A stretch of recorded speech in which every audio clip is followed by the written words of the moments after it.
Hi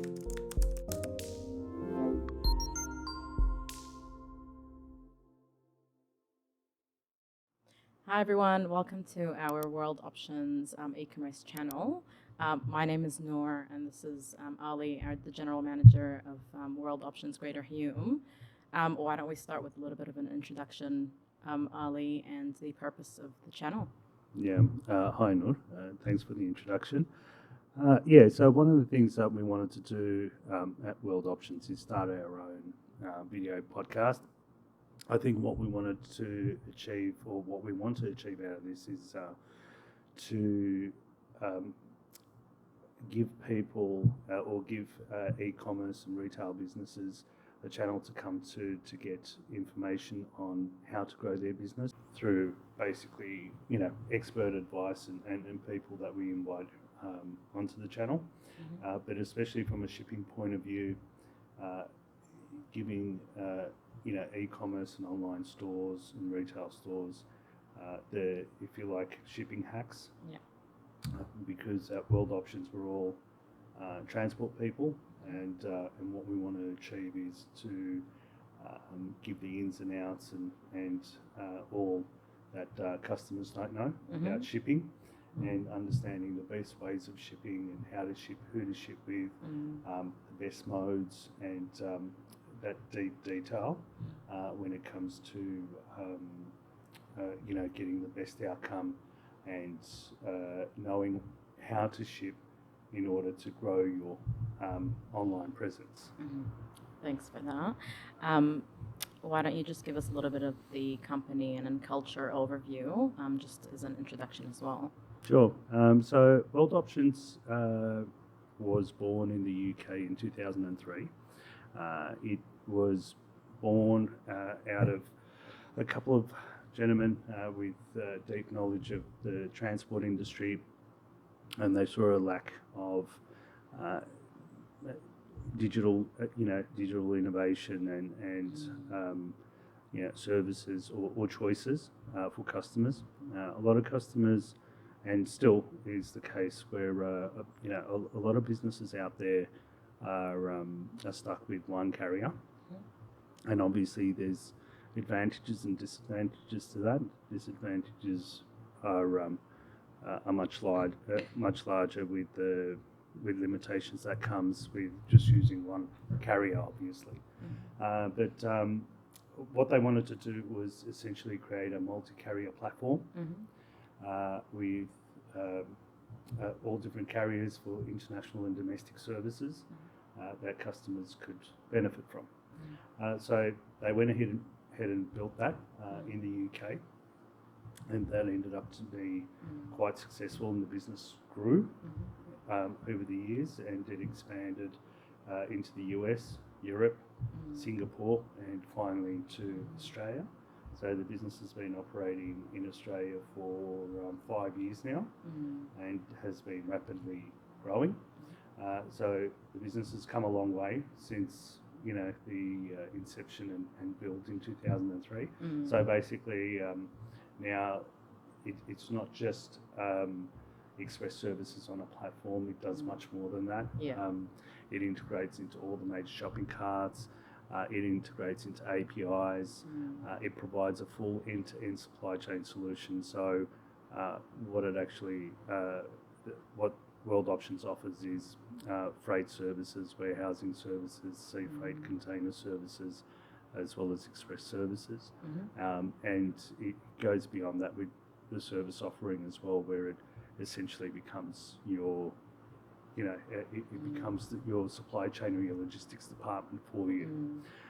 And that's what it offers the market. And what it also has done, World Options is, if you like, has moved or geared itself more to the retail or the e-commerce segment of the market, where the portal that we provide has evolved to offer services more for that retail e-commerce business. It's become simplified, efficient, and completely geared to help e-commerce businesses grow. Thanks for that, Ali. How would you say the market has been affected after COVID with e-com and shipping?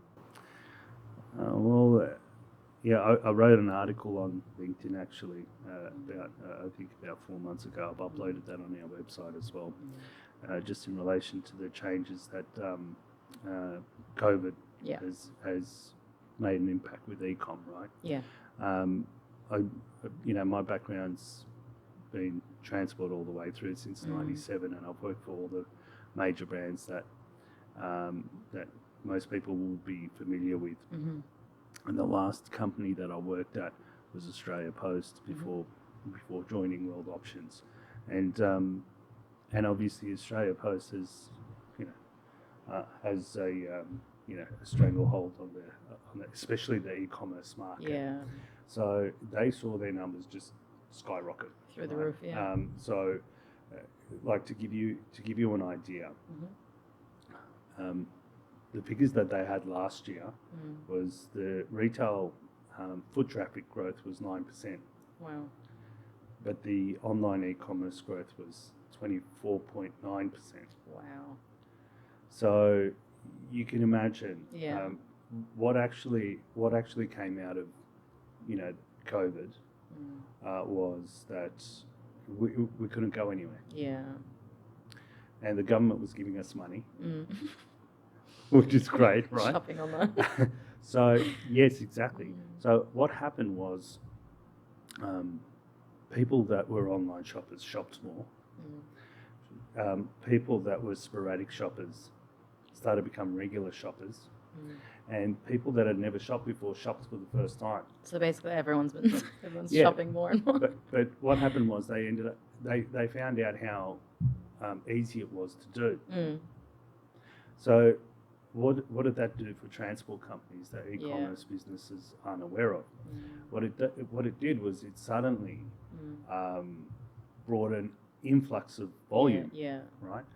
Then suddenly, whether it's Australia Post or any of the other guys, didn't have enough facilities, didn't have enough space, didn't have enough, trucks or drivers or any of those to cope with that volume. Yeah. But the expectation from the customer that, these shoes that I just bought has to be here tomorrow. Yeah, should be here in 3 days because that's the promise, right? Yeah. So it just put this amazing amount of pressure on. And in later sessions and later videos, we'll talk more about and deep dive into those. Into sort of what happens on the other side of the fence. Because if you actually go on YouTube, you actually see a lot of channels where it's people with e-commerce experience and they've had e-commerce stores or they have an e-commerce store, but you can't actually see any transport people talking about shipping. Yeah. So this is why I think our channel is going to be a little bit unique, and no doubt others will follow suit. Yeah.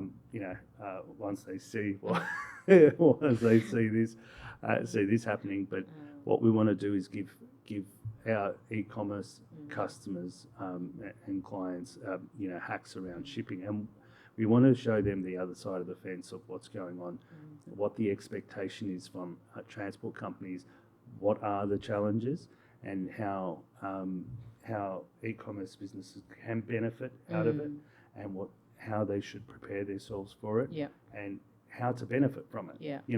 So we will go through all of that. To answer your question, what's happened since then? It has slowed down, but not to the degree that anyone expected. Yeah. So basically, what the numbers show us is that yes, it's sort of gone back down because everybody's sort of back to their retail foot traffic. But because of all that, the sporadic shoppers now becoming regular shoppers online, and the first timers getting a taste of online and seeing how easy it is. The drop hasn't been back to what it was before COVID. Yeah. It's been a much smaller drop. Reason being is now the online e-commerce market has got a brand new audience or brand new consumer base, right? So that the pressure remains with all the transport companies, and that's another thing that we'll talk about in later sessions. Where what are transport companies doing? Some are increasing their residential delivery charges or introducing them, and some of them are adding different services. Some are reducing services. And we'll talk specifically to those and how to get around it and how to work around it. So it's just about adjusting. But from an e-commerce point of view, the trajectory is still up. Maybe not at the speed that it was during COVID, but it's still going to be on the way up. I also think when we were, in lockdown, a lot of people got creative with ideas and, started opening small home-owned businesses. And I think that kind of built a little bit of a volume or an increase in e-commerce as well. But yeah, it's been crazy. Like when you go to shopping centers now, it's quite empty. No one shops anymore face to face. Well, that's the thing, right? So, if you know how to shop online and search online, which pretty much everybody does, unless you're one of those people that needs to try it on before you buy it, it's the demand is not there. The foot traffic, I think, is always going to be there. But I think it's going to look a bit different. So it's definitely it's pushed the numbers up. Across the whole segment. So it's been good in the way that I look at it as like all these bigs over the years have come and been the reason all the the milk bars and the convenience shops and the corner stores closed up because you can just go to one of the big guys and get what you need to get, right? But e-commerce has reversed that trend, in my opinion, because now you've got so much choice, and it could be a lot of mum and dad businesses or someone a young someone in their 20s has got a pretty good idea, pretty good product or whatever, and they're selling that online and they're competing with the bigs, which is great, right? So it's sort of it's reversed in that way, and I think that's great, and I think we're going to continue to see that as we grow in this country as well from an e-commerce space, because Australia's really behind, still really behind, and from a e-commerce point of view, we're still a child. If you look at Europe's numbers and America's numbers and Asia, they're through the roof compared to where we are. We're still in our infancy in this, but the numbers that we were projected to hit in 2025 from a growth point of view, we hit during COVID. Oh wow, I didn't know that. Yeah, so COVID sort of gave everything a boost. Wow. How did you manage to go through COVID, working in transport? What were you doing at the time? Well, work never stops for us, so it got busier. Unlike a lot of people where I think a lot of people struggled. Some people lost work, obviously. But for us, it was busier than ever. So we had to lift our game, if anything, and set a whole new expectations for customers. So for me personally, it became busier than ever. Loomed for you. My our staff numbers doubled here, then doubled again. However, we probably couldn't sell as much because we couldn't go. We couldn't go out. We couldn't go out and see customers face to face because obviously World Options offers a face to face account management model. And so you couldn't do that, or a lot of people were uncomfortable, meeting with you, so it turned it more into Zoom meetings Phone calls and stuff. Yeah. Yeah. But look, all in all, it's been great. Yeah, Now that that's we've good, gone yeah. back to some sort of a normal, we've been able to go back out and see our customers Yeah. face to face, and go back to our normal sort of account managing and the way we run our business. Yeah, look, it was a difficult time, I think, for a lot of people. For us, it was good. Yeah. It was, it was good, but yeah, it was definitely hard to see some of the things that I think people went through during that time period. Yeah. It must have been hard on a lot of people. Yeah, it was a very tough time. But let's go back and talk about a little bit more about the podcast and who you aim to have the target audience, or who you're aiming to speak to through the podcast. Yeah. So what we want to do is we're aiming to provide information and expertise, expert information to retailers and e-commerce businesses. We want to be a channel that doesn't just provide shipping information. We're a network, if you like, or a business that have touch points with a lot of businesses. We service pretty much all the industries, so we have experts in the areas of finance, IT, marketing, all different sectors that we're looking at inviting and talking to them about how their expertise can help an e-commerce business grow. Yeah. So whether a business requires more finance to expand, warehousing to do 3PL, if you change a platform or do an integration, so they need IT expertise. They want to market overseas, or they want to expand their marketing, so a marketing expert. So we're going to get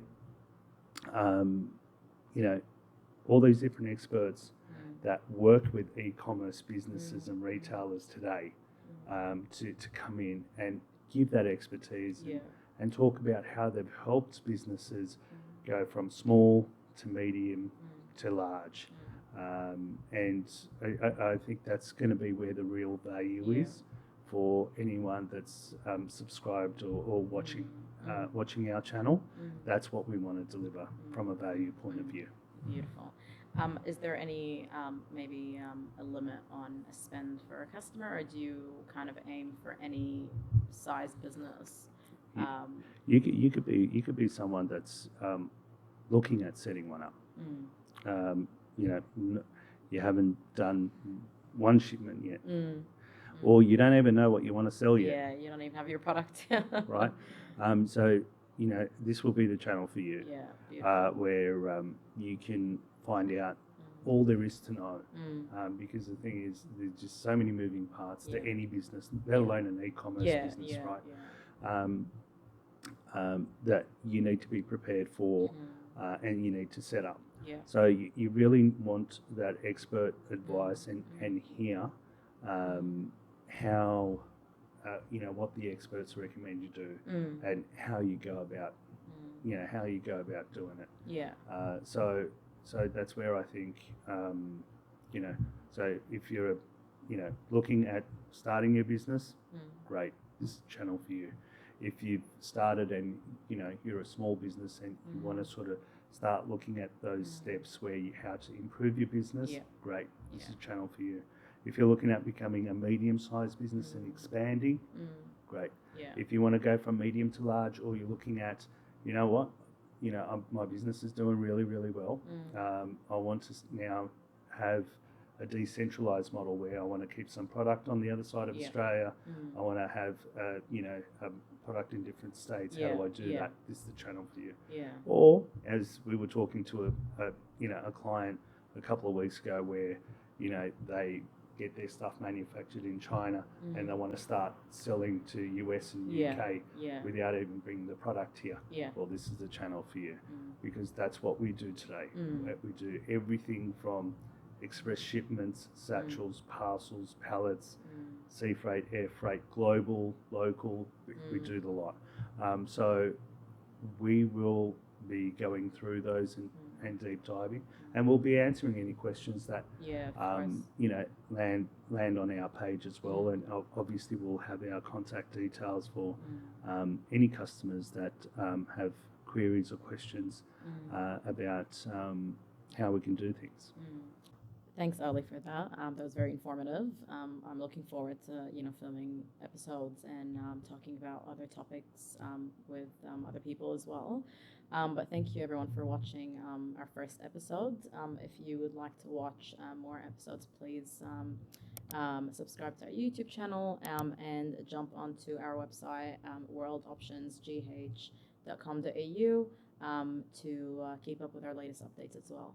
Thank you.